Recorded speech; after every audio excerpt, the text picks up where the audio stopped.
been too long. Better for seeing you. Oh, Yeah. Maureen. Oh, here we How go. many times are you going to use that? You can't use that again. Guys, we live. Okay, so let's go.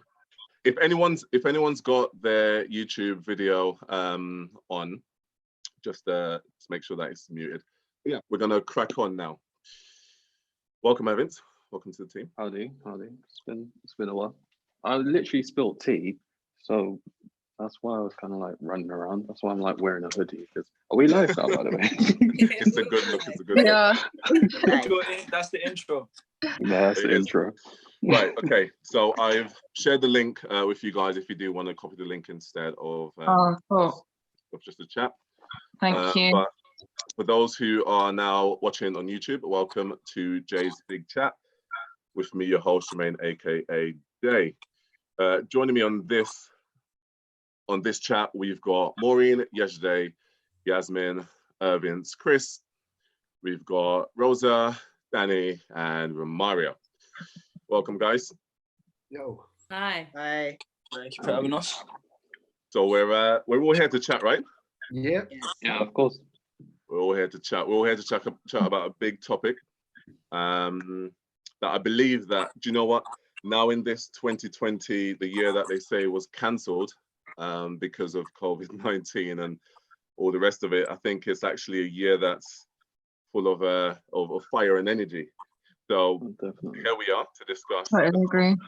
Here we are. We're here to discuss the topic, Black Lives Matter, and just kind of gauge where we are in terms of our understanding and opinions and thoughts. So, without further ado, I'm literally just going to dive straight in. Really, we've all seen the movement. We've all seen it on social media. We've seen it on the news. Some of us have been part of it. So let's just dive in and just say, what are our thoughts on the movement? On the Black Lives Matter movement. What are our thoughts? Anyone jump in? Really important. So I think it's a long time coming. Couldn't agree more. Important. Yeah. Most important. Sorry, Yeah. my thing disconnected. What was the question? Oh, sorry. So we're just giving our views. We're just currently giving our views on the Black Lives Matter movement, the protests, and so forth. So just kind of your overall view on it so far. So, I mean, for me, it caught me by surprise, right? For me personally, I have been sort of surprised by the sheer scale of this protest. I've got friends in Brussels who have sent me videos of mass gatherings there. We've all seen the YouTube videos. We don't talk about these issues in my family extensively, but it's a hot topic. People are moving around, and it's obvious, I guess, on the one hand that people would do that and it would be this scale, but it wasn't obvious to me that the death of a black individual in the circumstances that we all know would evoke such a mass global reaction. And I mean, it's just amazing. Yeah. I mean, when I first saw the video, I kind of thought, oh, this is really bad. This is, I mean, I've seen videos. I've seen like the guy that, the last person that they were on that died, that they were arrested for selling cigarettes.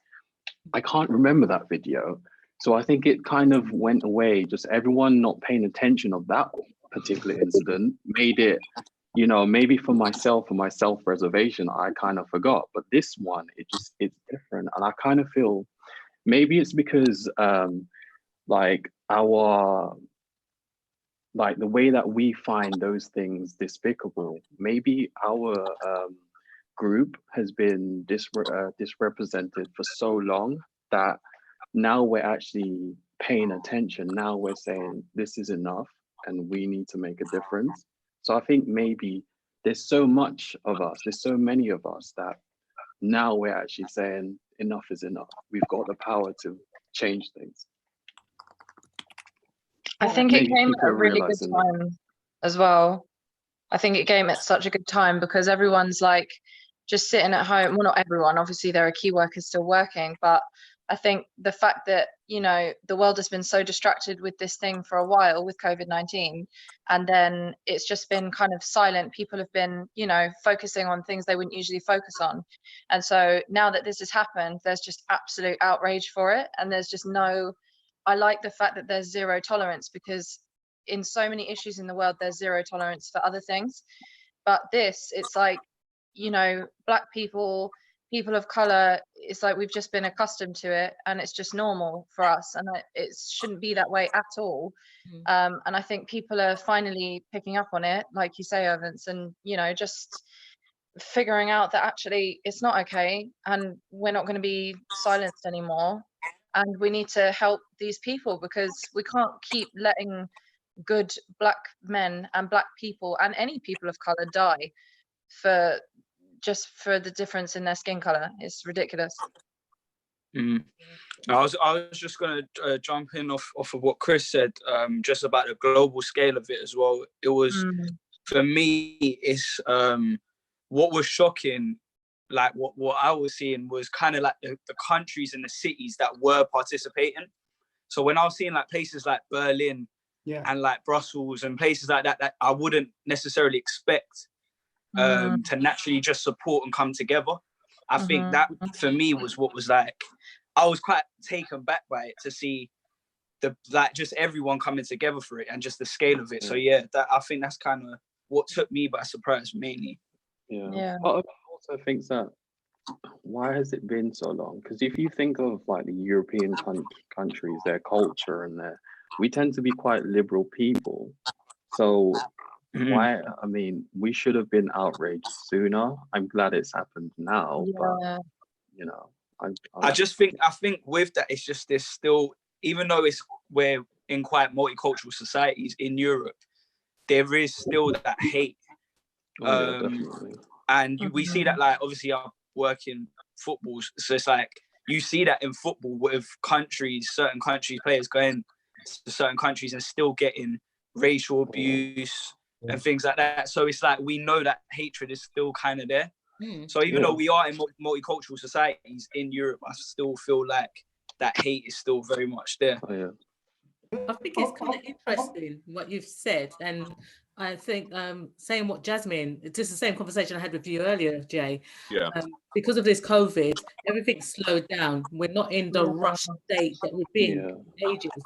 So this has been something that's sitting with us. It's blatantly in our faces. Yeah. We're having to actually look and answer, you know, rather than, it's a 10-second news item and then we carry on with our day-to-day lives. The thing is, this isn't new. No, it's not. Exactly. And as I've been sitting here thinking about it, I've asked myself, and you know, Yasmin, you made the point, you know, has the pandemic shutdown, lockdown, whole situation got anything to do with the fact that this is old news? For a moment, I thought I was becoming embarrassingly immune to this type of thing. Terrible attacks, racial injustices.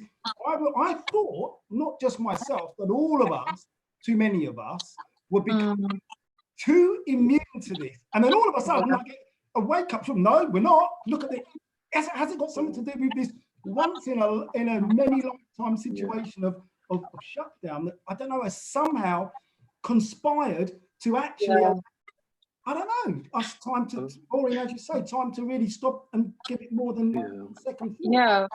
I think look now. I think also what Yasmin reminded me of, and because my daughter's 21 and she's always reeling out stuff that's going on from Black Twitter or whatever, but prior to the incident, and I didn't watch the video because I'm like, I can't be watching that. And prior to that, we had kind of like mental health. I was attending some mental health kind of seminars, you know, Black people needed to talk more about it because of the stigma. And then also there's been in the news and with the statistics about the amount of frontline workers who are Black, BAME, who are, you know, getting hit by this virus so hard, and you know, and then it's related to the their housing, the economy, you know, their income and all those kind of things. So I think you know, there was something really brewing and has been brewing around that, and then the injustice that we kind of see, like, why are we like, why we have to go in the front line, why, you know, more of our kind of parents and stuff like that are suffering this, and you know, the doctors and the you know, consultants are more white than black and those kind of things. So I think some of that also has been feeding and getting into bringing the injustices out a bit more on other levels apart from police brutality. And I think, like in Europe, and I don't know, my experience in England is that, you know, a lot of what we've experienced has been quite institutionalized, and being able to try and prove it, or to say, oh, this happened to me, and you know, there's cover-ups and stuff like that. But with that video and some of other things that we've seen now recorded, it's really brought things to light in a much bigger way than it ever has, I think.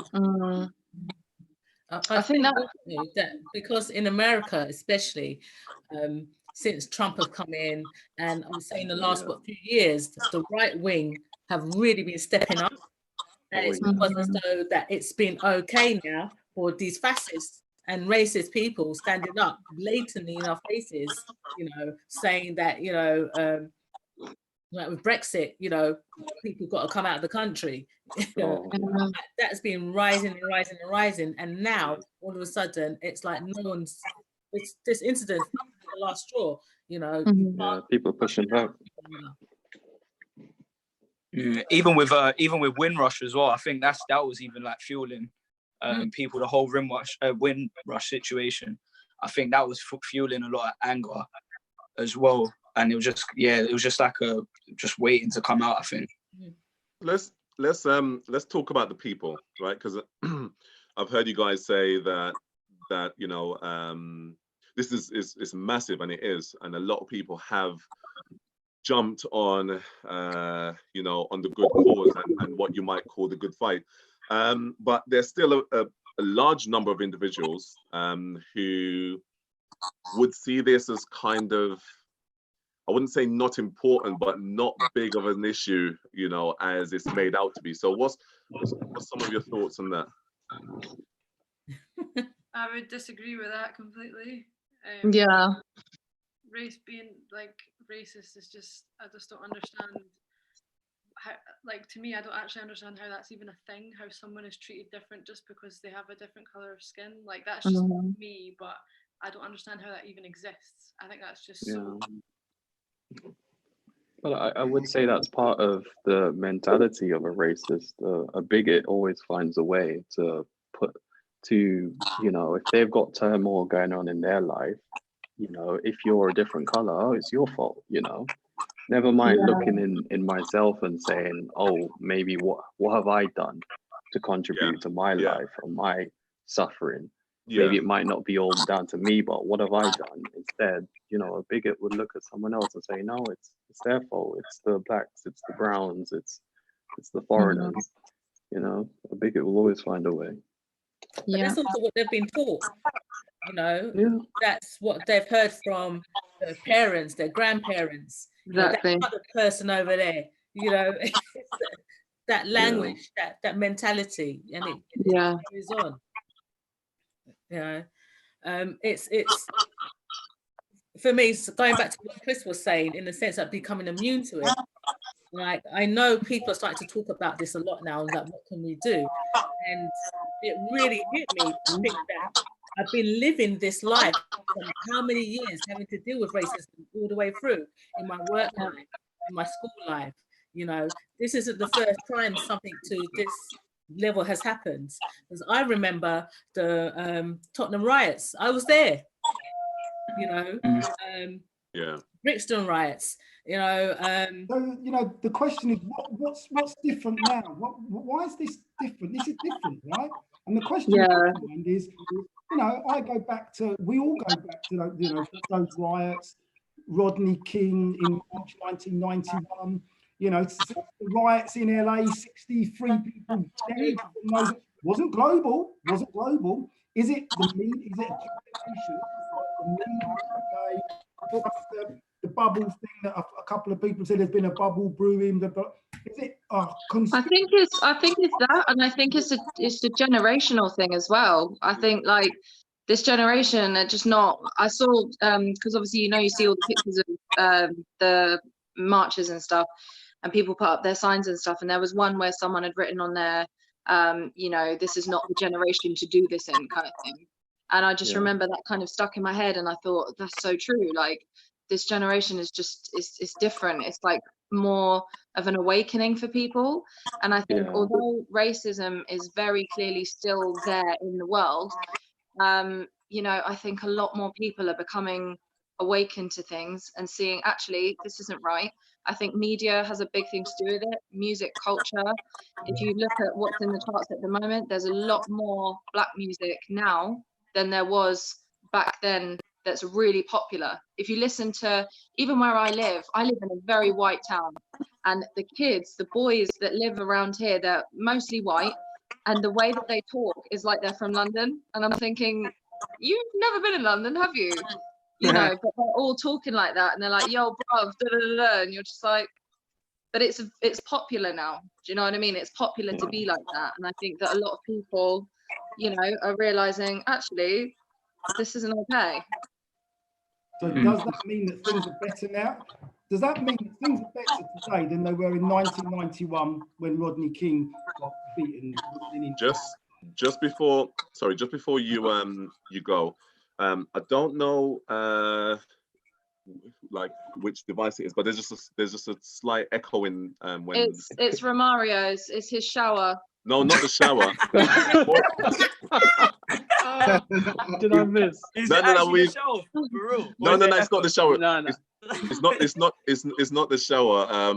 I can hear the whistling in the shower. The ghost of Christmas past. No, but Maureen, I'm not sure if you've heard it, if you've come across it before, but it's like I can almost hear when someone speaks, I can hear it echoing on someone else's. I don't know if I can. Has anyone got a YouTube on? Maybe it's like, the YouTube. I think it sounds like it's another program. It could be someone's not using a mic. It could be someone's not using a mic, or because it's just an interference loop.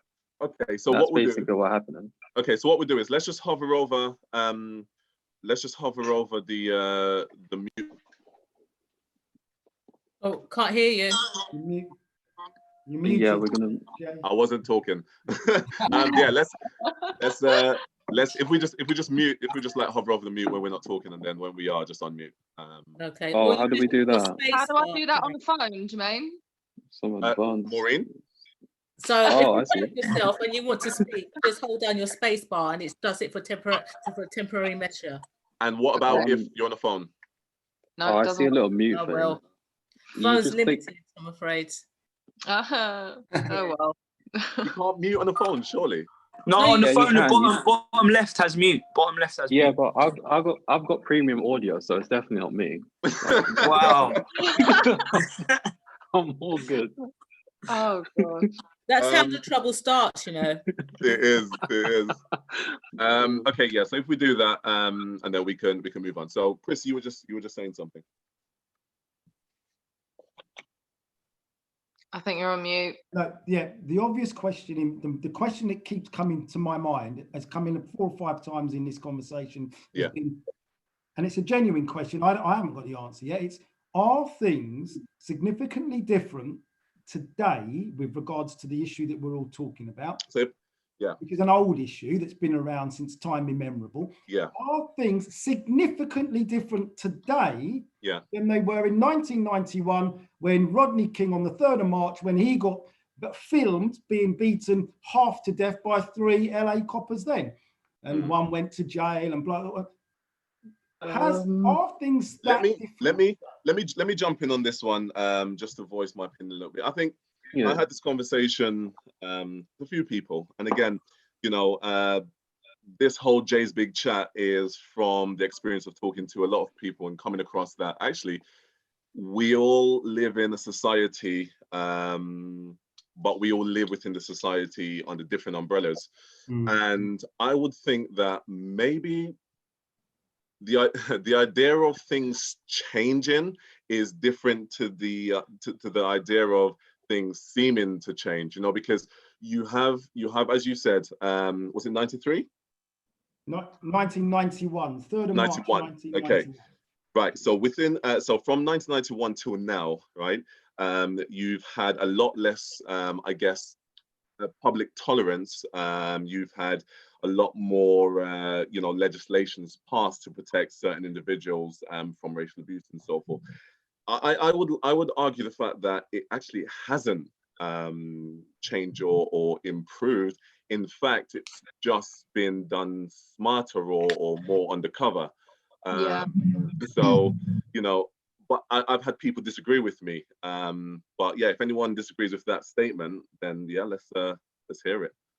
Look how excited you are. You're like, I want to hear this argument for sure. I mean, things are definitely different. The question in my mind is, what's actually different? Yeah, what's different? How much does it matter to our lives? I mean, there's lots of differences we could talk about all day long. Can somebody tell me a difference in people's attitudes towards the tragic events that we're all aware of? Attitudes are, Jermaine, I would say attitudes are different. I didn't think they were until last week when I got the YouTubes from the live YouTube from Brussels, and my kids are all arguing with me because I'm not going on the protests and they are. And I thought, actually, maybe things are a bit different now. Attitudes. Is it just the Black community that are behind this? No, it isn't, is it? No, it's not. Can I just Maureen, you're shaking your head. No, because I think it's the same. Like I was saying, I don't see any difference. It's the same problem. And, you know, in terms of that, yeah, it's global and people are responding a lot more, going out to processing. That's what we were doing before as well. Yeah. Well, not on this scale. Not on this scale, though. No, but I didn't say that's what I mentioned in the sense it's gone global. Sorry, I think it's become fashionable. I was just about to say the same thing, Ervince. Just about to say. That's why I'm a bit worried. I'm a bit skeptical about it. Yeah, how long it's gonna last, because I feel that outrage has become fashionable. And what I mean, whether it's for a just cause, whether it's for just someone that doesn't have enough time, that's why I kind of feel like I hope this is for the long. I hope there's going to be long good change, because I don't know, maybe it's just I'm a cynic, but I think, you know, I'm hopeful. I was gonna say the same thing, Ervince. It was like I've been watching social media a lot, and I think social media has a big part to play in it as well. 100%. And I've honestly seen some crazy things on social media where like people are at protests and it's like a fashion shoot. Like I'm not gonna lie, like people are posing, taking pictures. Yeah. Like do you know what I mean? So it kind of struck me as a bit of a bandwagon type thing. Yeah. A lot of people. It's like people. You know what, Rom, the people I'm talking to. Look, the way I see it, there are 3 types of people who go to these mass events. Yeah. There's well-meaning, reasonable people, peaceful protesters who care enough to put one foot in front of the other and go and do something, right? There's that type. There's the bad people who are selfish, ignorant, maybe even racist, who go along to these events. And there are the criminals who go along. There are these 3, same in the police force, right? Good police, bad police, and criminal police. Same at the protest, right? But the reason I'm saying this is because, you know, do the minority, and I think the police is a great analogy here, and the army and the government, I believe most police are good. I don't, you know, that's my it's very different to virtually all my friends, probably all my family as well. I believe most police, I can't speak for America. In my country, my experience in London for 53 years, I'm left with the impression that most police are good. I know there's lots of bad, and I know there's lots of criminal. Do the minority spoil the whole thing for society. The same with these bloody protests. Bloody protests. I'm talking about the bloody misbehaviour. Yeah. Does it ruin the cause? Because go on, Jay. You go, Jay. I'll go after. Just before you go, I think Danny was just saying something as well. So if he goes, and then you can go after him. Yeah, so I was just saying, it's almost like people like to be involved in something because they're involved with it, you know? So they see, it's fashionable. They do it for the Instagram, they do it for the, you know, the quick picture. I'm at a protest. Like Chris was saying, I do think there's also 3 types of people that get involved. The people that genuinely are there to protest for the right reasons. And in fact, you know, in some countries, I'm seeing, you know, I have no issue with people protesting, but when it becomes a violent situation, that's when it becomes completely out of hand, and that to me is wrong. But yeah, like Chris said, I think there's, you know, a couple groups of different people, and I'm all for people going for the right reasons. But it does annoy me when people they're like, oh look, I'm at the protest. I'm like, you shouldn't be there to show up. You should be there for genuine reasons. It more than annoys me, it just devastates me, because I know what it means. I know what it means to the ignorant criminal types. I know what it means to the racist types. I know what this means. It fuels them. It breeds more racism. It breeds more ignorance. Minority and say, there's black people again. Typical, isn't it? Always looting. I've seen some really messy. So let's fueled by the minority. Okay, because that kind of leads nicely onto my next trailer thought. And again, if we just remember to just we have like crisp audio when we're not talking. So let's move on to something that Danny, you mentioned, and Chris also, when it comes to change. Okay, do we believe that positive change can come about from looting, rioting, and violent protests? Well, it's the thing. Violence and more violence isn't going to solve the situation. It's just going to make more violence. So, like I said, peaceful protests, fine, but looting, you know, companies. I saw a video of people looting Mercedes and just burning the whole thing down.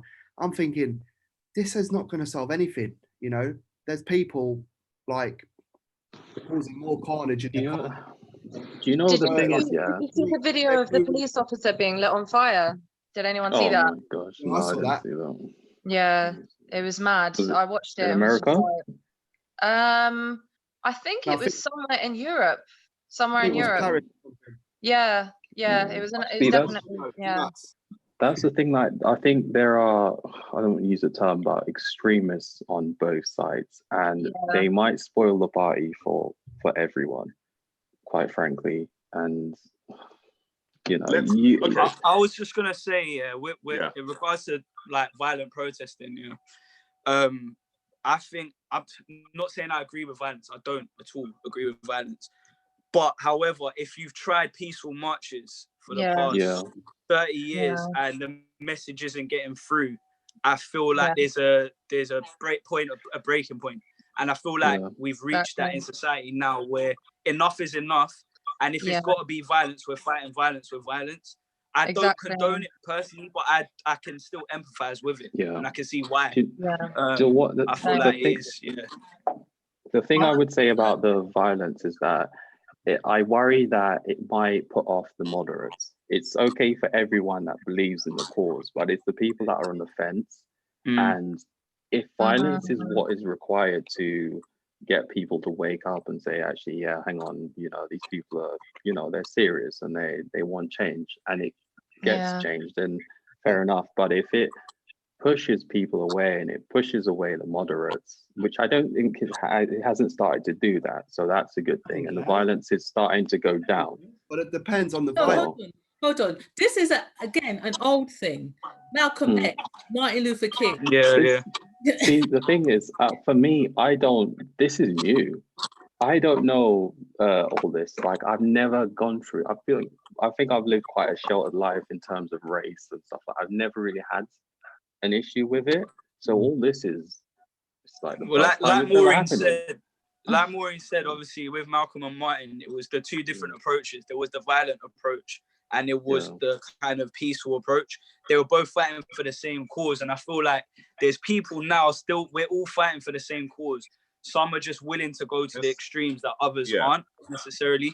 And I can't blame either party. Like, I can't say, all right, because you're willing to go to the extremes of violence, that I can really blame you, because like I said, we've been doing peaceful for how many years now and we've seen no change. I disagree. I completely disagree. I just can't see what I'm trying to look for one little bit of help or positive to the cause that the violence element might even bring. I can't. Okay, I'll bring it. Violence is from the black people. From the protest. Anyone. Let me just see if I can just shed a bit of light on this one. So again, I'm not a violent person. I don't believe that violence is the way. But looking at history, which I think, unfortunately, with our sort of everyday lives and you know, routines and so forth, even in school, like we don't tend to you know, do the appropriate I guess self-education if we had to about Black history, to be honest, about history at all, really. And luckily I've managed to do some research, and I have over the last couple of years, and even more so recently. And you kind of look at the correlation between this movement and several other movements that have come and gone. We're talking about movements where women were fighting for the vote. You know, we're talking about you know, your suffragees who literally would protest peacefully, and men would just shut them down or ignore them. You know, and then the suffragettes came along and said, actually, we are going to make you listen, because the only way you're going to realize that we're here is if we're in your face, and if we're damaging things that are important to you. Because to the men, if you start damaging what they valued most, which was finance and their buildings and so forth, right? They would then say, "Oh, wait, what's happening?" So I don't agree with it, but I can see why it would make people listen.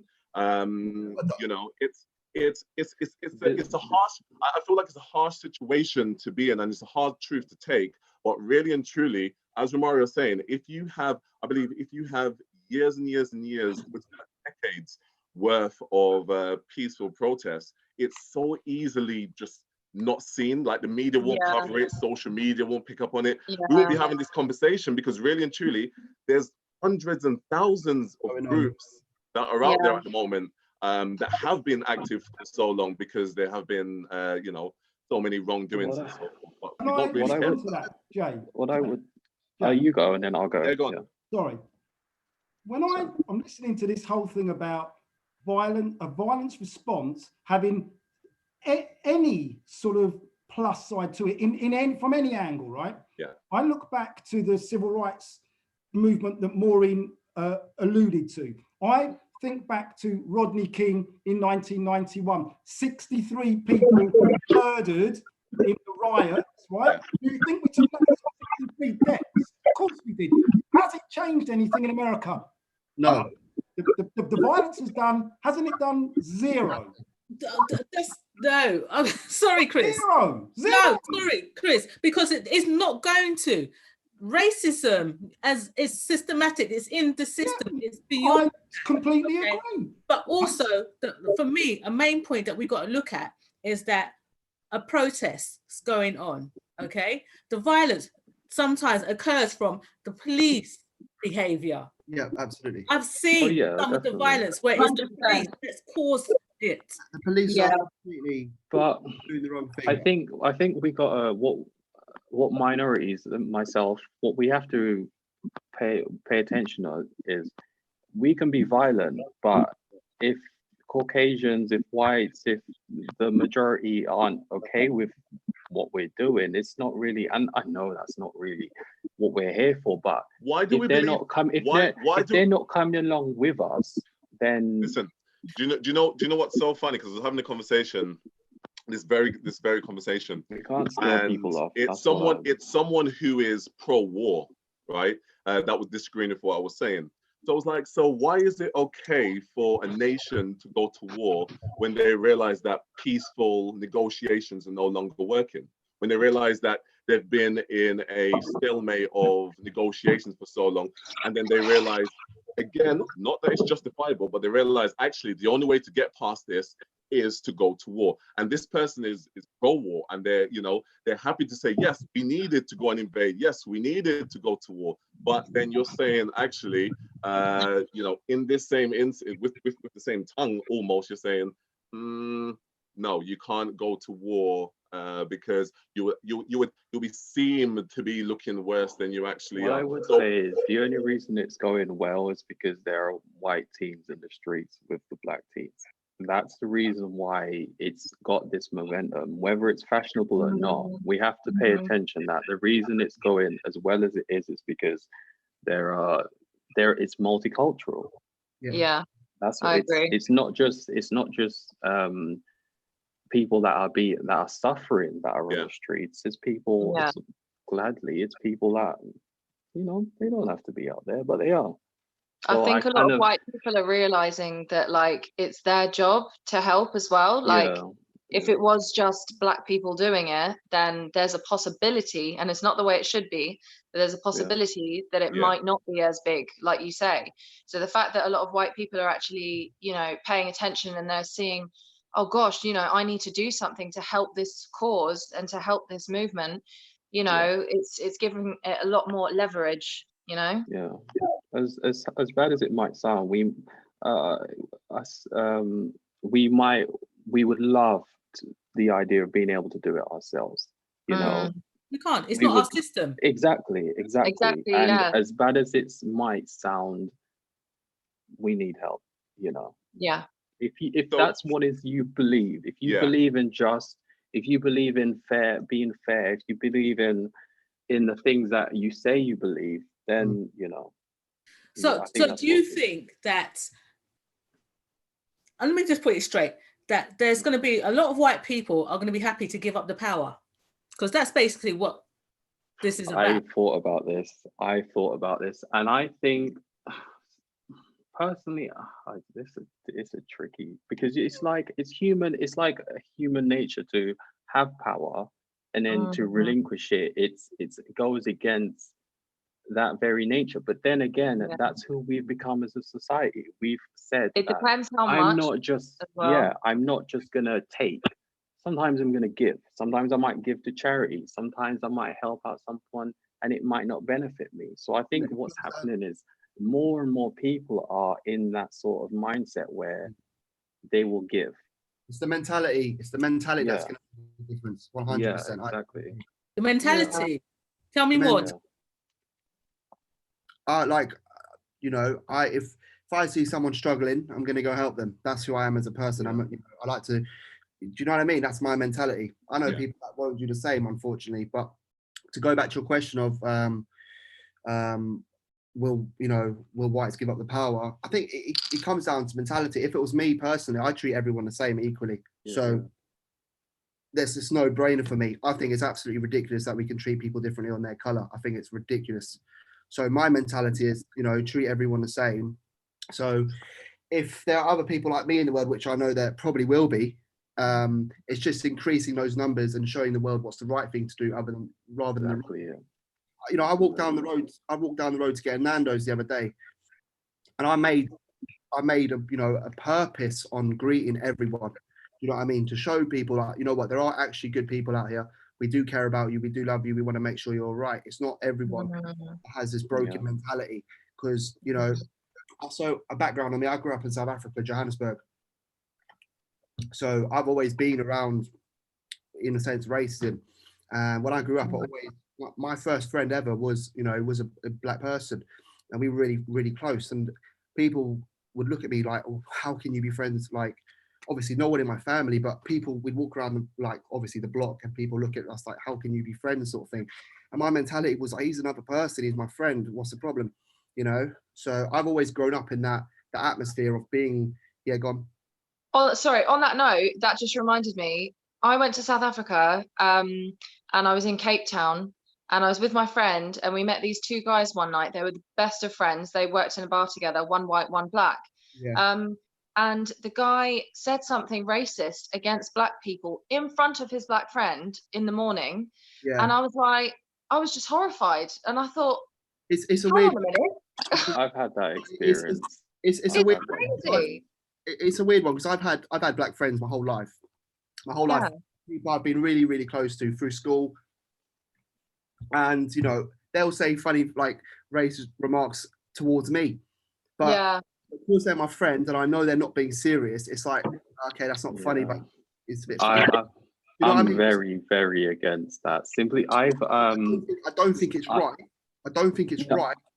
Yeah, but what I would say is that I've had conversations with friends, and you've had other people come in and they've used the N-word, and they're from America, I should say, and it was very jarring. It was like, whoa, that's rude. For real, that's rude. And then his reason was that, well, my black friends allowed me to use it, and I thought that doesn't happen here.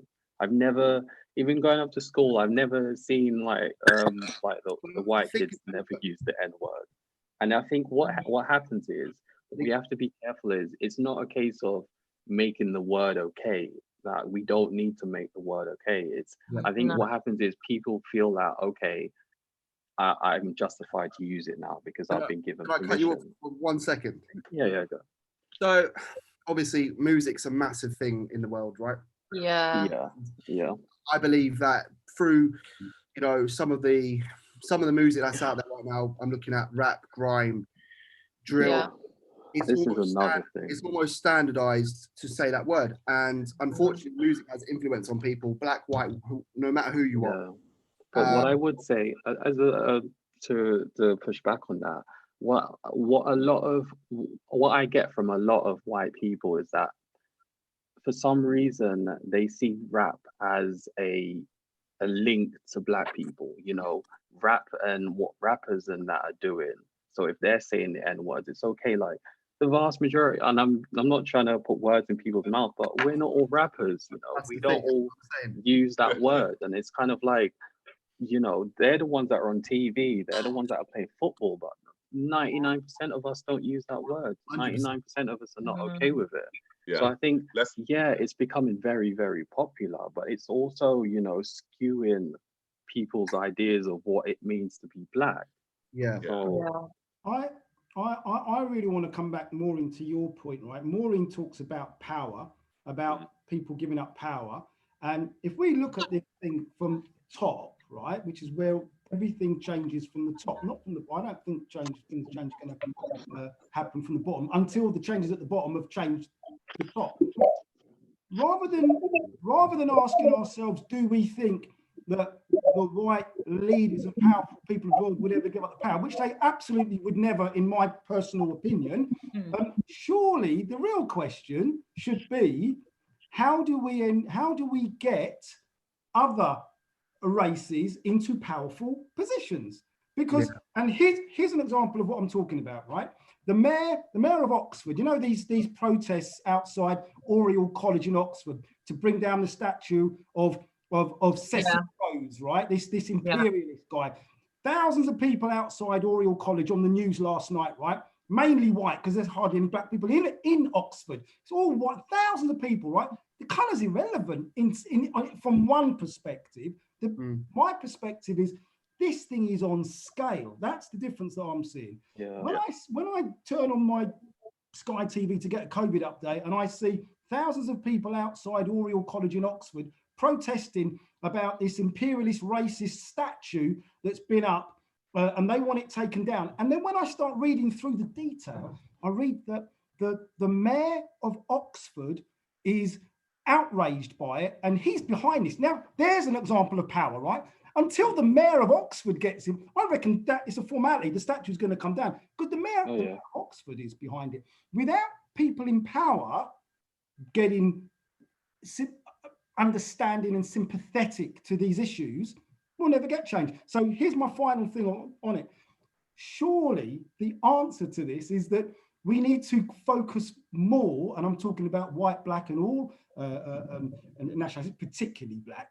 focus on building, educating our children to get into powerful positions. And it's those powerful positions, that will, and that's why I agree with Maureen when she says they ain't going to give up the power. No one's going to give up the power.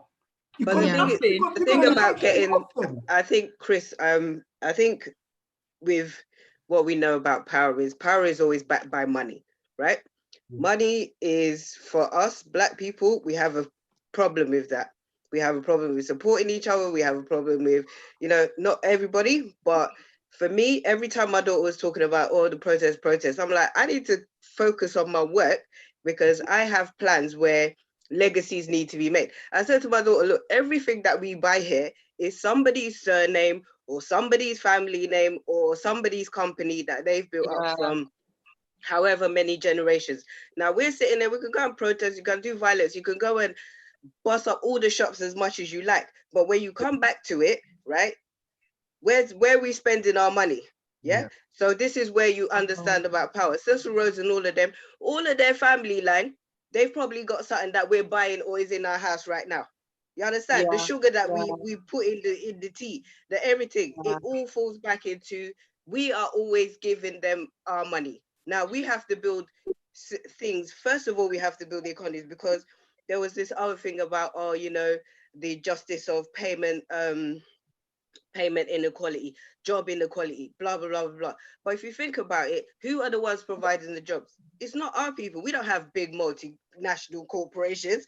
We don't have, do you see what I mean? We don't have the universities. We don't have the schools. We don't have all of these things. Why don't we have them? Tell me why we don't have them. Because first of all, there's a lot of issues around that anyway. That's a whole different topic that Big J chat could come with on another, because economic education in the first place, we need to be economically educated in the first place. We need to understand about investment. We need to know that when we see other nationalities or whatever, races, keeping their kids, and it's like you're looking after the shop. Whatever money we pull together to get assets, what are the main assets? Property, what else? You know, there's people that have their own banks and those kind of things. I know in America there's some black banks and all that kind of stuff, but investment. You know, previously I've seen some of my elders, they've been working. They go and spend it on shoes and bags and clothes and a BMW. Yeah. Like, bro, this is valuable assets. So with all of these protests after that, what are we going to do after that? I'm very much about economic empowerment, and as many people that I buy from, if I can find someone I can buy a TV from who's black, a fridge freezer, and all of them big goods, right, that we spend money on, I'll be there. But at the moment, it's shea butter, hair products, and these things. Yes, it helps build it, but we need that. When you have those economies, then you can then put it into the politics. Because in politics, who do they have behind them? They have big money people.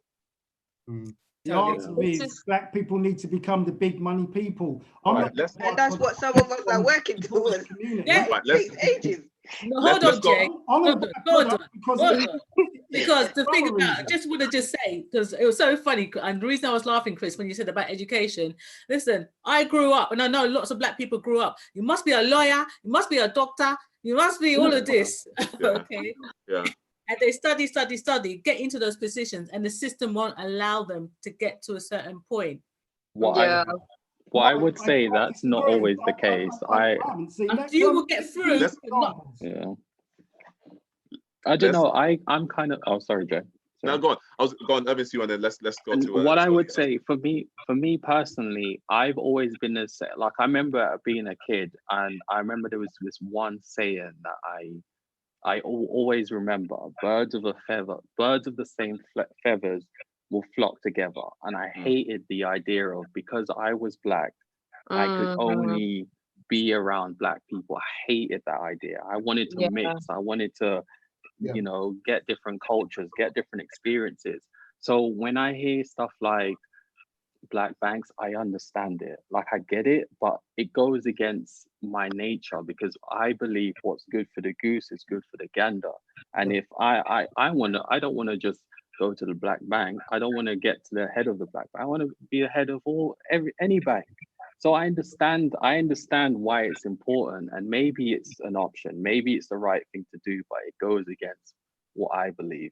We should be taking over or being involved in the other stuff, not trying to make our own. Yeah, I get it. Why would you want to be the head of a bank where further down the line it's probably been set up by somebody's slave master or something like that? Like, why can't we set up our own? I understand the need to be educated. I've lived with white people. I've lived in lots of different scenarios. Can I tell you why? Because I'm a product of slavery. That's why. So it's kind of, yeah, I get that. That's their history, but then, you know, I've got that history in me. It's in my blood. So obviously, you know, you kind of have to, what can you do? You know, you either burn it or you change it. Or you build your own. What were you going to say, Yasmin? No, I was just going to say, when, you know, we were touching on the whole businesses thing, there was a notification that I saw for the 7th of July not to buy anything, like not to make any purchases whatsoever, so that, like, for the whole Black Lives Matter movement, just to kind of show that actually we do matter, because we're not going to give you any pennies on that day, and just show the impact of that for one day, to see the impact of it, and then put your money towards Black businesses and stuff like that to elevate them more and bring the other ones down a bit. And I think they were looking to do that as a regular thing. And I just thought it was a really great idea, because it's like you say, it's showing stuff through a completely different avenue that we haven't visited yet. You know, I can't really see that being an issue, because like Blacks and minorities make such a small percentage of the population. We're the biggest. The statistics are 1.6 trillion. How is that a small issue?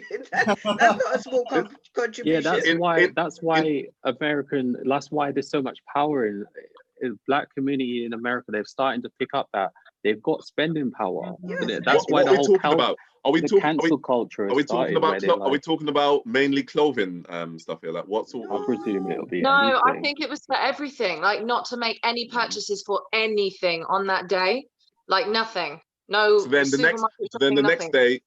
the next day we'll have to buy double of everything because we missed out. It. See, do you know what? It just seems, honestly. I've heard so many, you know, boycotting things and whatnot. But it just almost seems like, you know, when you go on a fast or you do something for, you know, just off the cuff, you go, do you know what, I'm gonna give up something today, like sugar, for instance. I'm gonna give up sugar today, but you haven't really strategically said, okay, what am I going to replace this sugar with? You know, then you give up the sugar, and then before you know it, like you're craving sugar so much, then you end up eating everything that's got sugar in it and more. Yeah, but I guess on the one hand, there's all these things to boycott, but on the other hand, there's a lot of directories now that are flying around where they're saying, oh, you know, buy Black, this network, and it's like, oh, who knew that this person makes candles? Who knows that this is, you know, these are being created? So there's the two things that are like, yeah, boycott this, but here are some of the options, and that's what I'm saying, that until you get to some of maybe the bigger options like the cars and the so on, right? That's when it will. But at the moment, the more people that move towards buying from these directories and buying from our small businesses, the more then that we can then say, oh, we can invest in that. I'm beta testing a payment solution from a Black-owned business guy who wants to put it out so that you can use it as an alternative to PayPal and Stripe and those ones. And I've put it out on my Instagram because they're still looking for people to test it. And once they test it, then there's investment opportunity. So again, it's like, oh, I've been looking for investment opportunities. Why would I invest in, I don't know, BA and aerospace or whatever, when there's these little things that we can start putting money together to start building them up? Yeah, Jade, one thing I just want to say on that is I do believe as well, as much as I hear what you guys are saying, but I'm just talking about a small minority here as well. So I don't think I'm generalizing everyone. But as Black businesses as well, some of us need to do better as well. And what I'm talking about with that is why some people will go for other businesses as opposed to Black businesses. And I'll just give you a simple example of a barbershop here. I will go into a barbershop and I want to schedule, or anyone want to run on time, yeah. But if we go into a barbershop, we might not get seen until 3 o'clock in the afternoon. Yeah, I get. We might go. Another example, Caribbean shop. Yeah, I want jerk chicken at 7 p.m. at night. But you told me that it's sold out at 2 p.m. How is that like? How is that even realistic? Like, do you know what it is? I think it's amateur. I don't want to generalize, but I think that's what I'm saying. Minority. There's too much amateurish stuff going on. When we need to conduct ourselves professionally. We all start from somewhere, right? Definitely. And this is another big J's chat that we should probably go into again, because there is the thing of, I'm like, oh, my customer service is. There's always, oh, why don't black people support each other? And then there's a whole train of, oh, your customer service, oh, you're too rude, oh, your prices are too high. What time do you think I'm gonna sit here waiting to get my hair done? Blah blah blah. Like, I've been there. I've come out of a hairdresser's at 12 o'clock at night and still not like the hairstyle. I mean, the whole day has gone. You know how much money you're losing doing that? Yeah. At the end of the day, right, the Virgin messes up. All the big books have messed up in one way or another, right? I don't believe that my success. I run a business, and I don't believe that my success, that race will. I won't allow racial issues, which undoubtedly exist. Institutional racism. Here's my attitude, and it's the attitude in our children that could counteract this. If my attitude, and it's about attitude, is that race will not stop me being successful, I'm convinced that attitude in itself will be my biggest strength. And there will be racial, and it will cost me some money, those racial, but it won't ultimately dictate my success, because my attitude is colour's not going to make a difference. It will make a difference at a micro level, but at a macro level, my attitude is I've got to provide the right service. Business is business. It's very simple, isn't it? That's a very controversial thing to say, but I agree with you 100%. Micro racial incidents that actually would have cost my business money. I don't really give a shit about those, because they're not going to change the big picture for me. What will change the big picture for me is my attitude towards what could get in the way of my success. Only me. Okay. Chris, can I just ask, where are you from? Like, what's your background, Chris? Okay, so my dad is born and bred in the West Indies, and my mum is born and bred English. So I'm half English and half West Indian. As parents, right? Born and bred in West London, right? A family of black people, around a very deep in a community of black people. Yet I relate very, very much to both my mum, to my dual heritage, right? I relate to the older I get, the more I relate to my white heritage, because it was when I was growing up to relate to the black heritage, and it was easy because I've got it anyway, half of it, and it was fashionable. But as you get older, you find yourself, right? Of course, And I have always, and all most of my 90% of my 30-year-old friends are all black, and we're all different. We're all individuals, but I sometimes feel that I have a distinct difference to, I think, all of them.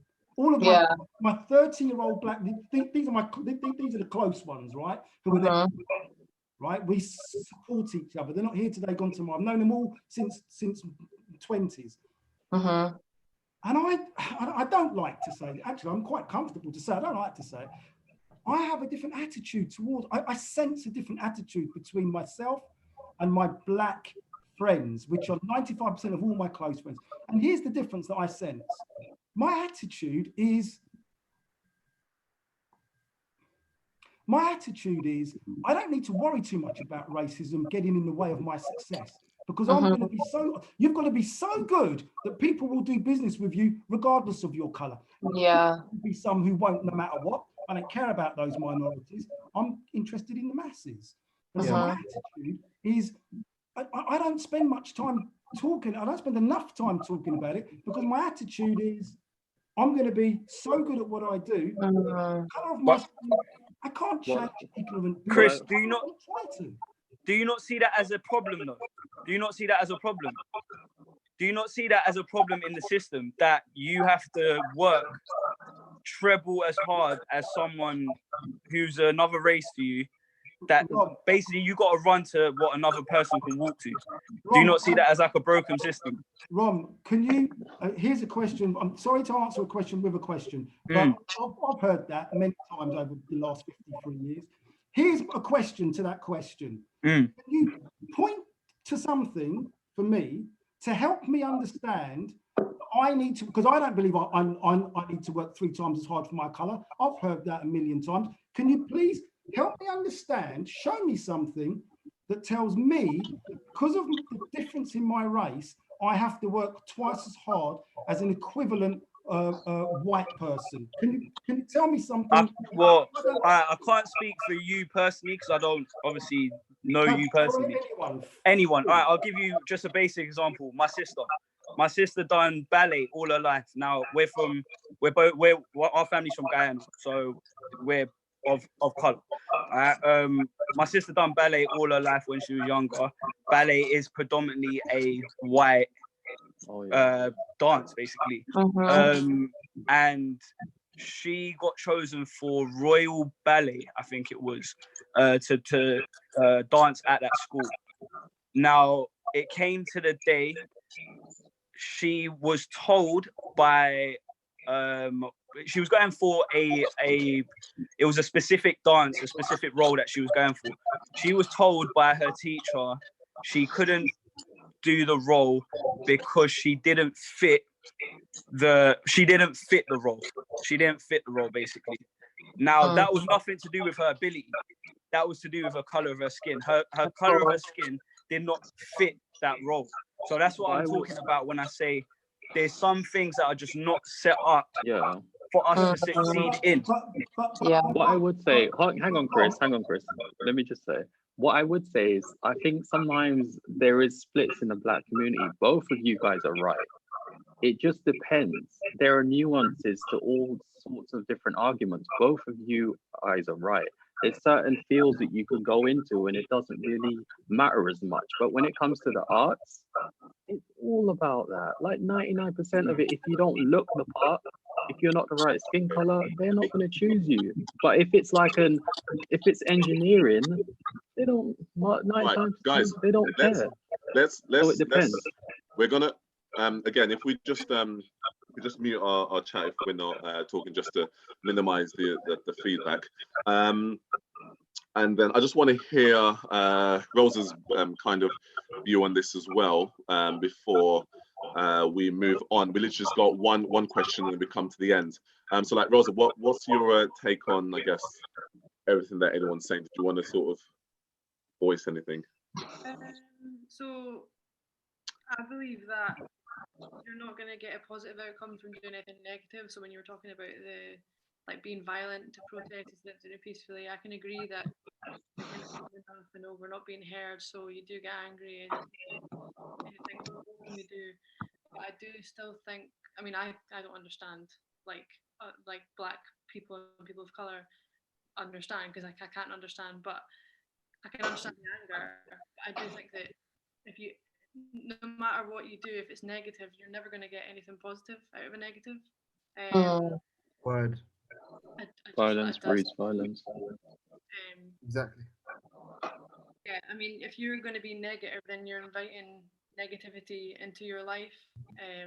So that's what I think on that. And then talking about Black people people of color or anyone having to work harder, that is hard to get a position that a white person would have to necessarily work as hard to get. Obviously I don't have experience in that whatsoever, and I never will. But I do know Black people who are putting more work than me in my workplace, and they are higher than me, but that's just one circumstance.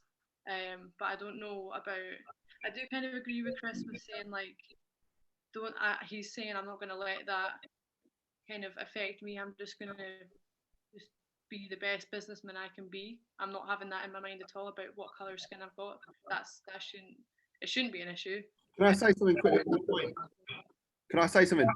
So I believe this could be a massive, could be completely wrong, but in my opinion, what I would like to happen, I think everyone would like to happen, is if going forward in the years to come, let's say, people in my generation, so I don't know how old you guys are, I'm 24. So when I'm 54, when those companies are hiring and stuff, I think what I would like to think, people with the mentality that I have, that you'll see all of this happen in the future because of, you know, it's a greed thing, isn't it? I've heard situations where black people have gone for interviews and haven't got the job because of their skin, which I completely disagree with. I think that's obviously disgusting. But I also think it's a generation thing. I think as my generation and the generation below me come up, it will slowly potentially be abolished and minimalized. Maybe not gone forever because we live in an absolutely disgusting world. But I think as, you know, the generations come up where we, you know, let's be honest, like, I think, I do think, you know, if I look at all the friends I have, we all have black friends. You know, we all have, it's accepted more, you know. So I think as the generations grow up, I think you'll see, it goes back to, you know, I don't know what the term Chris said, but the people of power. I think you will see more black people in those seats. I honestly do. Yeah. Like I said, I think it's a mindset thing, and once that mindset switches, which I believe personally, I believe more of the younger generation have, once they grow up and that mind switch comes through, I think you're going to see, you know, a lot of more positive things in that area personally. Yeah. I think mindset is something that is going to stick in my mind, what you've just said there. I really think that in my experience, my mindset has been my most powerful tool. Yeah. I have transcended all sorts of issues that some people haven't. I've transcended loads of them. I grew up in the 70s where in West London, Northolt, racism was rife. I was one of 2 black people in my class, about 10 in our year. I used to run. I've gone through the same racism as everyone else in my generation in London. Well, put it this way. It's about parenting. It's about upbringing. It's about role models. It's unfortunate that if you don't have the right upbringing and the right role models around you, you're just going to be left to become whatever you're going to become. Yeah, yeah. And that's the challenge. In the black community, we need to help ourselves. It's a slow process. It comes from children upwards, parenting, community. I'm not waiting for society to suddenly look at me and think, oh, we need to help him. Yeah, absolutely. I don't trust they will. I think we need to trust ourselves as communities, particularly the black community. And I mean, look, if you look at the sports industry and, you know, the Olympics, there's so many black people doing well. Like Usain Bolt, smashing it. There's plenty of black athletes in bodybuilding. I mean, all the Miss Olympias are black because they're doing well. So I do believe, you know, if you are black, the opportunity to do well is there. Obviously, I'm not saying there's not going to be setbacks, but I truly believe in the future that more and more black people will rise to the top. Yeah. You know, I've got a question. It's all a mindset. I've got a question. I wouldn't know what it's like, but there are black people doing amazing things. That's all I know. So okay, on that very point, I've got a question that I want to ask Maureen. There are millions of black millionaires in America. There are millions of successful black people in millions. Sorry? Millions of millionaires, millionaires. No, sorry. Millions of successful people, successful black people, and I don't know how many black millionaires there are in the world, but there's probably millions, right? Agree? I don't know about that. But okay, all right. What I would say is that black people tend to, when they make money, they tend to lose money more than, they tend to fall out of wealth at a higher rate than other races. Here's my question, right? If we were to interview, and I'd love to do it, I'm going to do this. I am going to do this. We interview millions of black, successful, powerful people in politics, people in business. I'm talking about powerful people, nothing like people like me. I'm talking about powerful people.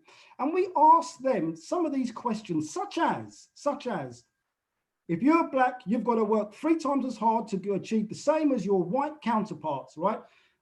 I think, Chris, you have to be careful, because I think where you're, and I agree with you in a lot of things, but you have to be careful when you view your experiences and you put them in other people, because what happens is sometimes us as black people, we can conform to a system that doesn't, and we can make it seem less harmful than it actually is, because we can go into a place and like no one likes you, but then you conform and then it feels comfortable, it feels okay, and then you say, oh, everyone else needs to conform because I made it.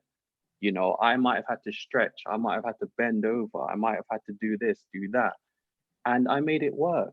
Some people don't feel like they need to do that. Experiences, and I've never stretched and bent over. I can only speak from my own experiences. I get what you're saying. From my own experiences. Can I just say this? So, you know, there's been a lot of points given and so forth.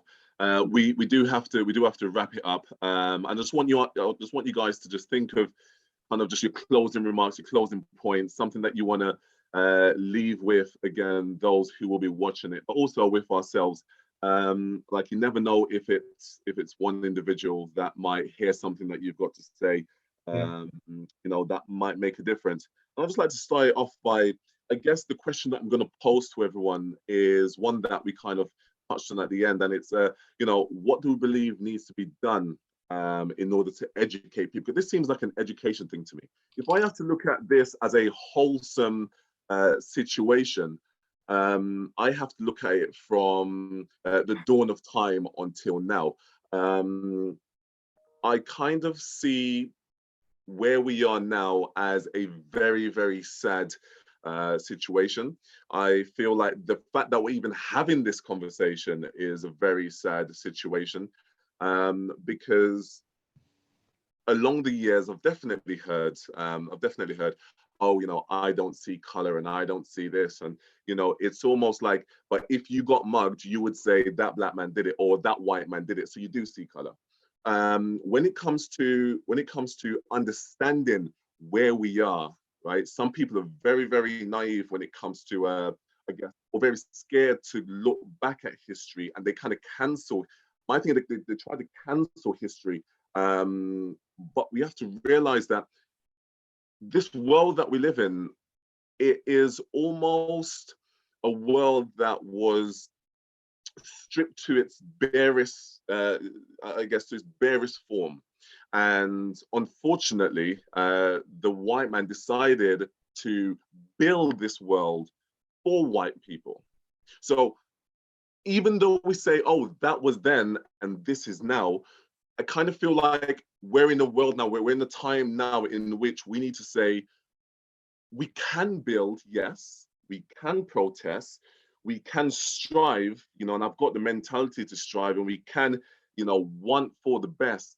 But unfortunately, I'm a strong believer in, if that foundation is set a particular way, and we're talking about over 400 plus years, 400 plus years worth of building, of what's the word I want to use, of brainwashing and investing. You know, the white folks, they have invested in their nation, they have invested in this world solidly. They did a fantastic job in doing so. Now that we've come along a long way, right, in terms of time and in terms of we no longer need to run for our lives. Well, some of us don't have to run for our life because there's plenty of experience out there of black folks still having to run for their lives and so forth. I kind of feel like where we are now is a time in which we need to educate ourselves, not just on ourselves, but we need to educate ourselves as much as we can about history and find a collective way of moving forward. And for me, the only way in which we can do that is that foundation, because no matter how much we build on top of that foundation, honestly, like it will always change, you know. And we did mention today, we have mentioned some pros and I guess cons when it comes to power and who's in charge and so forth. And you know, I've had interesting conversations with individuals that say, oh, why do we need to make this a big deal? All lives matter. It's not just about black lives, it's about white lives as well. It's about this. And I think in this moment in time, what we're literally saying is there are incidences that we need to look at. There are case studies that are being reopened by people who have, by Black people who have wrongfully been accused of doing all things that they haven't done. We're talking about Black people who have been wrongly, there's so many cases of Black people who have been mistreated, not just by the justice system, but by the housing system, by social system, by so many systems. And all of this is now coming to light. And what I don't want to see is people disregarding those because it's in the past and saying, all right, we're here now, so let's deal with this now. Because just like anything else, you know, just like the coronavirus, just like when the virus hit and everyone was like, oh, we're on this, we're helping, we're donating, we're giving this charity, da, da, da. By the first month finish, you know, it was kind of, oh, I want to go back to doing this now, I want to go hit the beach, I want to do this. This movement has taken a completely different toll within our generation. I'm 29 and you know, just like some of you here, this is probably one of the biggest uproars by one individual dying. But I don't think it's just the fact that it's one individual who have died. I think it's, you know, when you're having an argument with your girlfriend or your boyfriend or whatever it is, and you know, you have an argument and the little stuff just build up and build up and build up and build up. And then one day they just forget to, I don't know, put the milk lid back or put the milk back in the fridge. And then before you know, you put the lid down, and milk everywhere and you have a big argument. You didn't have an argument because you forgot to put the milk back in. It built up of everything else. So I kind of feel like we're in a situation now where this needs to be taken seriously. And yes, Blacks have been taking it seriously, yes, and white people have now, just as they had before, but a lot more now have said, actually, what is this all about? Like, what is this Blacks and whites? Like, what is this situation about? And it's ludicrous. And it's the same as men and women. Why shouldn't women get equal pay to men? Ludicrous. Why should women not be in certain jobs as men? Ludicrous. So it's understanding that this at the moment might be the opportunity for change to come about, but it will only come about if we focus on the task at hand. And I feel like if we don't include, do you know what I mean, a lot more fights in it, does that make sense? Yeah. Because sometimes we focus on, I feel like we focus on an issue, like for instance, myself, I'll say to my wife, oh, I need to get a new pair of trainers. And she'll be like, oh yeah, and the kids need a new pair of trainers and they need it. I'm like, listen, my trainers at the moment are battered. Their trainers are fine. Let's worry about me getting my trainers, right? Then we can see, okay, what else we need to put in place, because right now my trainers need to, you know, to be sorted. So that's just my sort of closing remarks on the whole thing. If you guys want to jump in, this is literally the closing. So just pose what you got to say and we're good to go. Sorry guys, I need to leave now, but thank you for having me. Yeah, it's been a pleasure. I think my closing remark is just let's try to support each other economically, our businesses. If we're not doing great, let's give each other feedback and build up on it. Let's be willing to take that feedback as well, and be, you know, the best business owners we can be, and so on. I think for me, it's all about economics. That education needs to happen, as well as the history. Unfortunately, for some of us, we haven't even been taught our own family history, let alone all the rest of it. So that's a whole big gap, and we've had to try and find ourselves to be able to then support our children and so on, and the generations beyond us. So yeah, I think there's a lot more we can do with that. If some of our elders are more willing to talk to us and help us and support us, then so be it. If they're not, then we're gonna still have to go through what we need to go through to try and build these foundations that will build these systems that we can, and be part of the systems that we already have, but help build ones that actually recognize us for who we are and what we can bring to the table. Yeah, it's been great being on the chat. And thank you guys. Thanks for joining us. And I'm gonna have to say bye. Bye. Thank you. Thanks a lot. Yeah. Yeah. Who's jumping next? Just before we even move on, do you know why this is such a touching topic for me? Because you know, I live in a household where my wife has you know, different backgrounds. She's, you know, her grandparents were from Hungary. She's got an English grandmother. She's got a Caribbean grandfather. You know, I've got a mixture of friends, and it's this, the reason why this is so, you know, such an important topic, and I think such a big topic, is because it doesn't get spoken about enough, and when it does, it almost gets overshadowed by something else or being seen in a negative light. So thank you honestly for joining me and talking. You've all said amazing stuff. But yeah, let's go down the line with the closing sort of remarks. Okay, so for me, a lot has been said.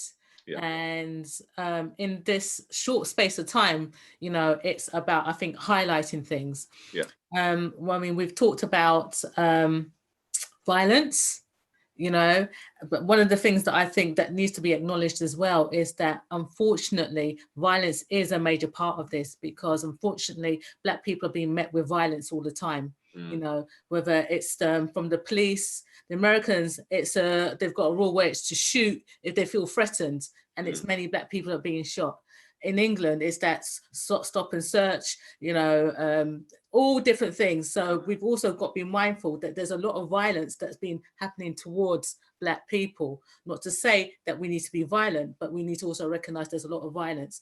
And then there's a president that's also voicing that sometimes, in order to control, violence may be needed as well. But for me, it's, at this moment, there's a protest going on. Throughout my whole of my lifetime, I have seen, and I've dealt with a lot of racism, and I've seen a lot of people who's lost their lives due to racism. Okay, so for me, hopefully this is not going to be fashion.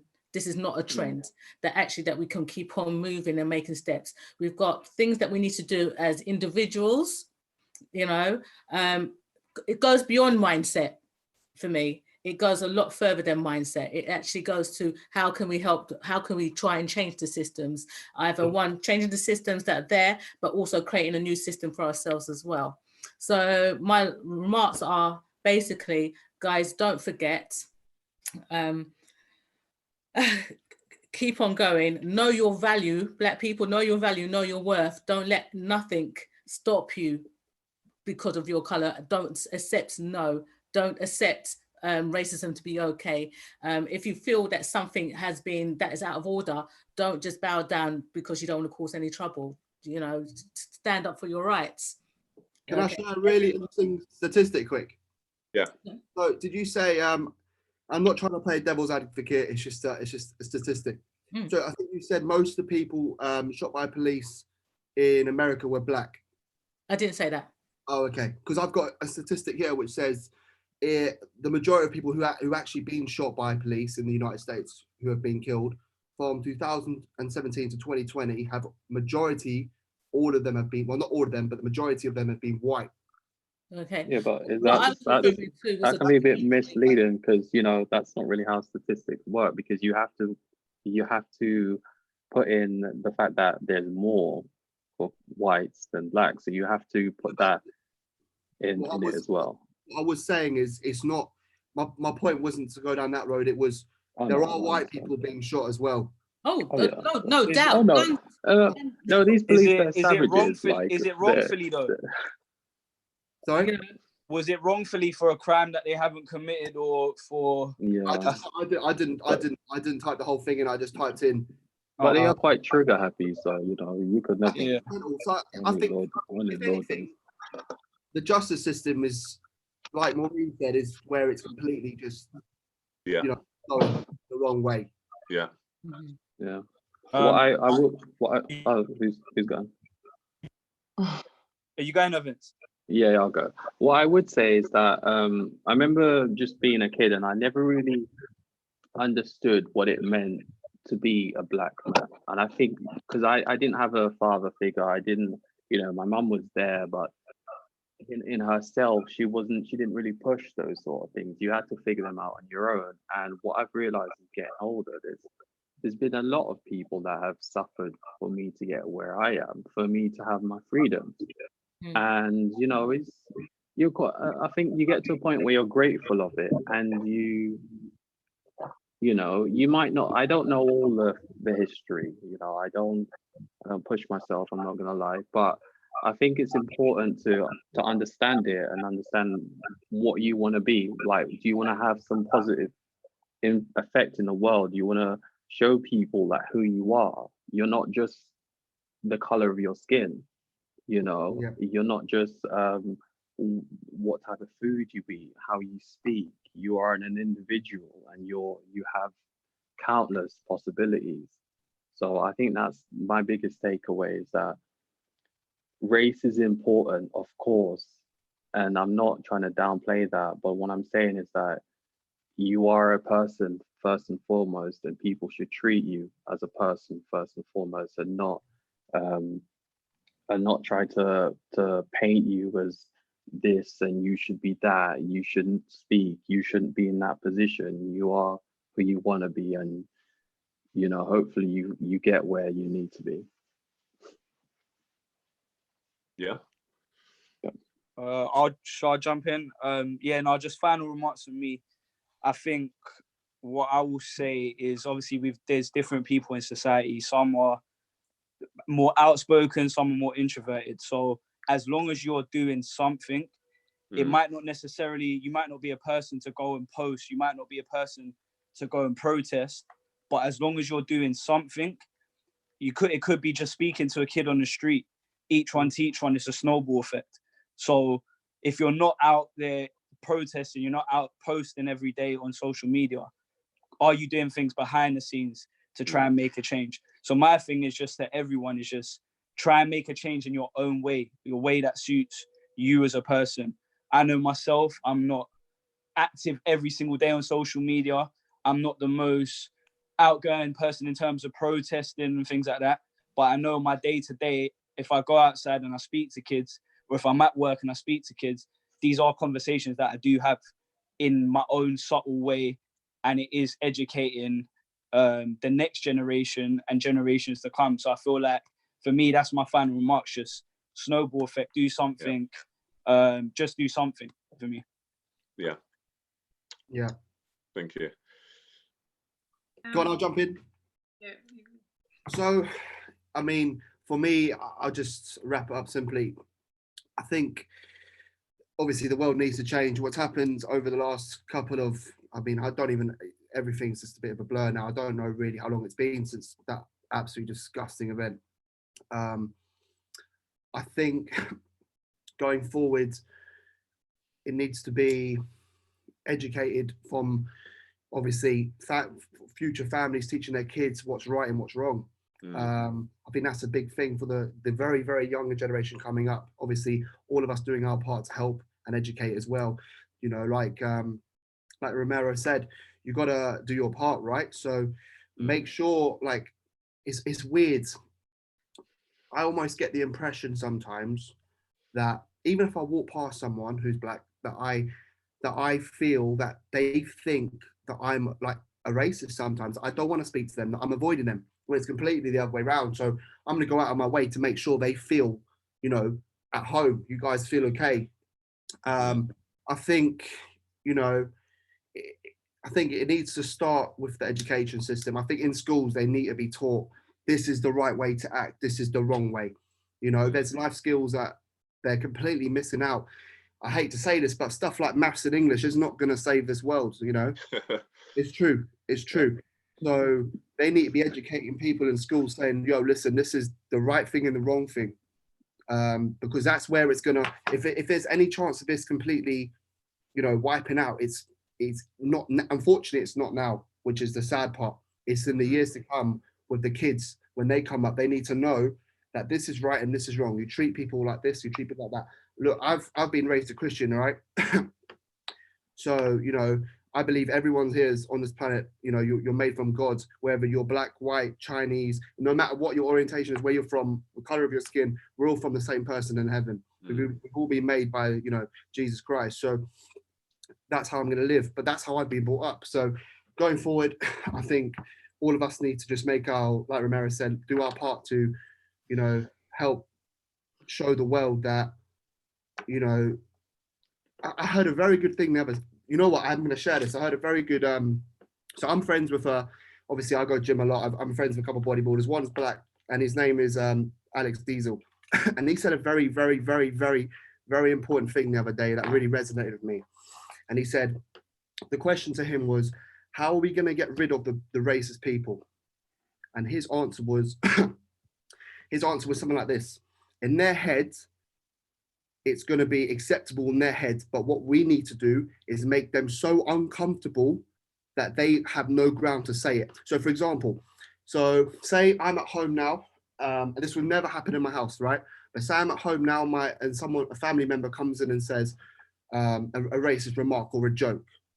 You know, you need to let them know you're uncomfortable with what they're saying. Don't just sit there and be like, ah, ha, ha.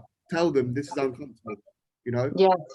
Eventually, if we can make enough people uncomfortable, you know, then you're going to see changes. But yeah, that's the bottom line. And I just, you know, this is just a mad world we're living in right now. Can I just touch on that? Some good words. Yeah. Can I just touch on that? I had to unmute myself. I'm sorry. Go on.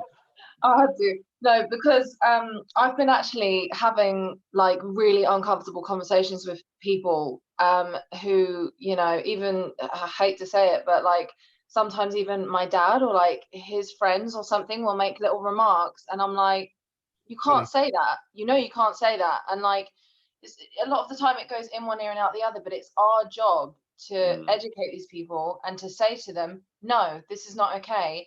And like you say, Dan, make them uncomfortable, because there is no place for comments like that in this world. You can't keep saying things like that and making people feel uncomfortable. Why should we feel uncomfortable hearing these things that people think are funny that aren't funny? You know, why should we sit back and just to make them feel better? It's not our jobs to do that. It's our jobs to say to them, no, what you're saying is wrong. You can't do that. And it's our jobs to educate our children and make sure that they know to call someone out as well. I have a 4-year-old mixed race son, and it's one of those situations. It's a hard situation because I don't want to teach him segregation, but at the same time, I need to teach him that unfortunately some people do cause this kind of thing, and to let him know that to make everyone feel as included as possible. That's how I was in school, you know, with certain people that were, I don't know, I mean, the school I went to was very white, and I was probably one of 2 or 3 girls that were of any color at all. And I had racism growing up all the time. What's your background, Yasmin? So I'm Pakistani, I'm Iranian, English, Scottish, and Welsh. And my mum, she kind of taught me growing up, you're going to get racist comments. You're going to get people saying this and that about your skin color, da da da. And I did, you know, and I was taught to expect that. And in some ways, it's good that you're taught to expect that. But in some ways, it's just really painful and sad that we should even be having to teach this to our kids, because I guarantee you, people wouldn't have to teach that to their white kids, you know? And it's just, it's sad that it is that way. And I'm finding now, with everything that's going on, I'm starting to have conversations with people that I wouldn't normally have conversations about this kind of thing with. People that I work with, all white, all the people that I work with are white. And I had a conversation with one of the managers the other day, and we were chatting about the whole Black Lives Matter and the fact that I was going to a protest. And she was like, what? And, you know, we had a chat about it, and I could see how uncomfortable she was, because you can just see that, like, she's never had this conversation before. And a lot of people haven't, and it is uncomfortable. But I think the important thing to take away from this, and this is what I'm taking away from this whole thing, is that once all these protests are over, and hopefully some things have changed, which they're already changing a little bit now, but once these protests are over, we need to keep having these conversations with people. We need to keep setting people straight. You know, you can't just give up just because the movement is finished. Like you said, Jermaine, about, oh, you know, we want to go to the beach now, we've had enough of the COVID-19 thing. You know, it's not just a case of, oh, okay, well, we did all those protests and we did the marches and you know, we got some results. It's a case of, this is all the time, this is every day, and we have to have these conversations. It doesn't matter how uncomfortable people get. It's important to make everyone feel included, you know. That's the thing, isn't it? It's not about reaching a certain milestone and then just leaving it alone. You'll never get a house built that way, would you? It will just go back. The other people start pushing back, and you know, I think like you guys are saying, it's our fight. This is what we believe in, so we should, you know, we should advocate and keep advocating for it if it's what we believe. Who have we got left? Rosa and Chris. I'm listening to the last few comments from, you know, Yas, Dan, and others. I think that on the one hand, they're very valid and very important comments. However, in my opinion, the reason why George Douglas is dead, the reason why his loved ones are grieving over him today, is actually not particularly related to the last few discussions. I believe it's down to the systemic and institutionalized racism. These are words that, you know, we hear people talk about, but the more and I've been thinking about it this week, if you have a system that has institutionalized racism, systemic racism, then here's my final thoughts on it. If we're talking about the issue of situations where people like George Floyd are murdered in the way that he was, then I believe that the answer is quite simple. I mean, as a community, us as a community, black community, we've got it up against us, because in my opinion, this is my personal opinion, we have to help ourselves. We have to learn better how to help ourselves. And I see one common denominator with helping change institutional racism, change systemic racism. My mind keeps going back to the powerful leaders of the world, the very powerful business people and the very powerful political leaders. Yes, there's a very small percentage of black people who have made echelons. Until and unless, as a society, as a community, us black people can get the percentages turned around by getting up there, it won't change. And so I believe that it comes from education. We've got it up against us, but I believe it's possible that. Can I ask you a question? I know we spoke about mindset, but it's more about equipping our children with the right balance of confidence, education, and everything else, so that they can become supermen and superwomen, just like the millions of black powerful people there are today. They represent what, 0.5% of the world, right? Even if there's millions of them. So my point is this: the answer to ceasing the deaths of people like George Floyd is to change institutional racism. How do we do that? By getting more black people in super powerful positions. How do we do that? But learning smarter ways of bringing up well-balanced, strong-minded in black individuals who will inevitably make it into these top echelons if they've got the right background and support to get there, in spite of racism. But it just looks like a tough one. What I would say, just a quick comment on that. Some people in this group, some people that share the same beliefs as us, that they may not be black. So I think to advocate, you don't have to be black to advocate for black values. So I think we kind of got to be careful not to push people away that are in our tent as well, you know, that are trying to advocate for us as well. So yeah, we want to get more black people in these positions, but we also want to, our main concern is getting people that will advocate for human rights and the rights of minorities first and foremost. So we've got Rosa. So I think education would be very important. I'm 22 and I mean, obviously there's a little bit of education at school, but I haven't really remember learning anything that I remember. Like, I remember Hitler, but I don't remember anything like at school about Black history that was really cemented with me. And I think, like, I think it's important to However, I'm not closed-minded. So I think education and mindset. So to change the mindset, we have to educate. I think there should be more Black history taught in schools, and yeah, like what his name's gone now because he's gone. Romario. Yeah, to kind of just do your own bit as well. So, and what a lot of people have said actually is just if someone says a racial slur or tries to make a joke, even if it's your family member, you should stand up to it and let them know that that's not okay. And then, you know, hopefully they will stop, and then hopefully that will be a dominoes effect that people will stop. Hopefully everyone will stop one day. But yeah, just in your own little world, try and change the people near you, and then hopefully a dominoes effect will happen. Can I ask a very quick question? I know you're trying to wrap up. Yeah.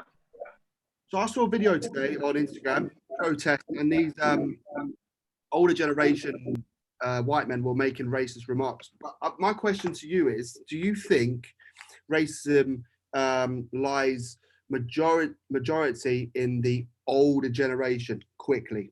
So if I had to answer that, I've grown up I've grown up playing PlayStation, and I mean I had to actually take my avatar down from being like my picture or a black avatar, because you know I remember being 16, 17, 18, 25, 26, and when people are outraged that you've beat them in a FIFA match or you've killed them in a game of COD or whatever the case is, first thing that they shout to you is, "Oh, you N-word," you know, or you monkey, or you this, and it, you know, these are coming from, sometimes these are coming from 11-year-olds, you know, 10-year-olds, 12. So and this isn't just one-off. So I can't say if it's majority. Of course, that was the generation they grew up, you know, with that instilled in them, and so that was their way of life. But unfortunately, they also have households, and they've got children living in those households that would adhere to the same sort of principles as them. Sometimes, Jay, what I can say is that like I've got my Steam account. It's a game service, if you guys don't know, and it's my picture.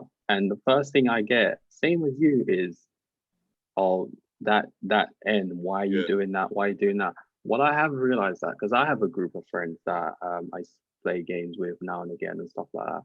What I've realized that in that community though, there is a lot of depression. There is a lot of anger. There's a lot of, and people, the first thing they dart to is your race, because they believe that is how they're going to hurt you. They don't care how you look. They don't care what your hair's like, your color of your skin.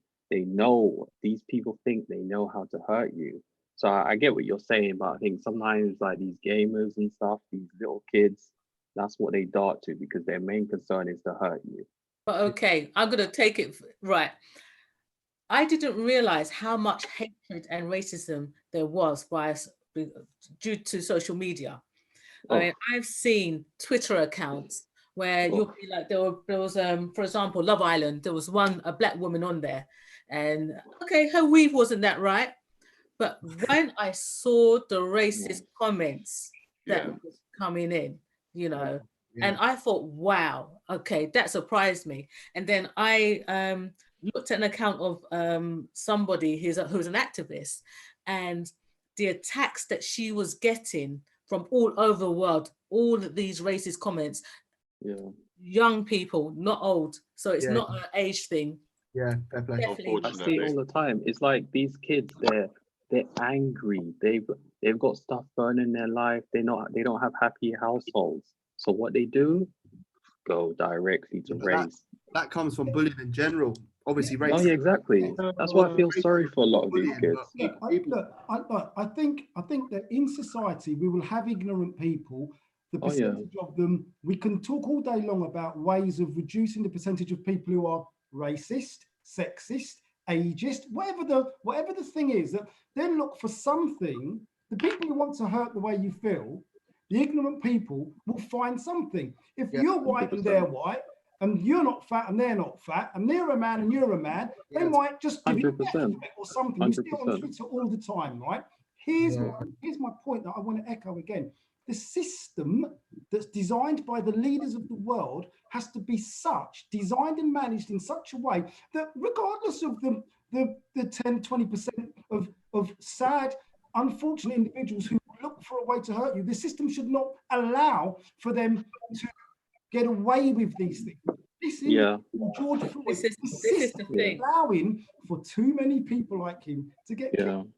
So I say it again. The change has to be the mindset and attitude change has to be the leaders of the world. That's a really long process of getting more and more. And I don't, this is nothing to do. The reason I keep saying black people is because, in my mind, there is no doubt if we had 30% more black people in government and in big business, the systems and the what was the word I used earlier on? The institutionalized racism structures that allow racism for people to get away with it. Well, the leaders of the world can withstand any attitude of the masses, in my opinion. In my opinion, we can get 30% of the masses of the world to change their views. The system won't change until the leaders' attitude change. But we have to remember the people pick the leaders. So sometimes the leaders reflect the people. So it's the grassroots. So to change the system, you have to change the personnel, because changing the system in the background is very difficult. So I agree with Chris in that aspect. We need the system is number one. The system is number one, but what you've got to remember as well, and it was something like what some of you guys were saying in the sense you can't change the system if the people are in place, because the people that have the power are the people that can change the system. You have to change the I agree with you, Ervince. I agree. Okay, I agree. Okay. All right. But the point that I was going to add on to this is that it's also what we've got to remember, because I know from the 90s where when you got the new legislation to try and protect equal opportunities, is then it became indirect racism. Okay. So you've also got to be mindful that at the end of the day, sometimes racism isn't in your face. I tell you what good note to end this is, right? I'm up for several discussions, as many as needed. So if any one of you or anyone else would like to come back and we can pick a couple more points and push on, I'm happy to do so. I think once the movement is in full swing, if we keep it going, and again, to me, honestly, it's not about being black. It's not about black. It's about people, exactly. And it's such, I keep saying it, but honestly, it's such a shame. On my Instagram, I see loads of justification for why a black man would be wrongfully killed, and I just think, how can you in any way, and both blacks and white would justify it in some way, and it's just, how could you justify that? So I think this whole movement, this whole thing of racism is definitely a people thing. It doesn't, as you guys have said, it doesn't matter who you are, white, black. If it was the other way around and it was white folks that were at the bottom and being scrutinized and whatever it was, I would urge that black people need to see people as people with the same thing. So I think we're all kind of along the same baseline of racism is. We all want the same things. Yeah. We all want the same thing. We do. We do. Different paths. I want to have some dinner now. You do want some dinner. You all listen. I gave you all the opportunity to end half an hour ago, but you continued with your questions. So, but honestly, guys, thank you very much for joining me on this episode of Jay's Big Chat. Definitely a heavy topic. Definitely a topic that doesn't end here, and I'm pretty sure we'll be back again. Thanks a lot, everyone. It was honestly, please continue to do whatever little, as we said, spread the message in your own corner. Even just being on here is a massive support. So once again, thank you all very much. If anyone that's watching this want to get in contact with any of these individuals that have been on the panel, then their sort of socials will be in the description, so you can find them there. So again, thank you very much, guys.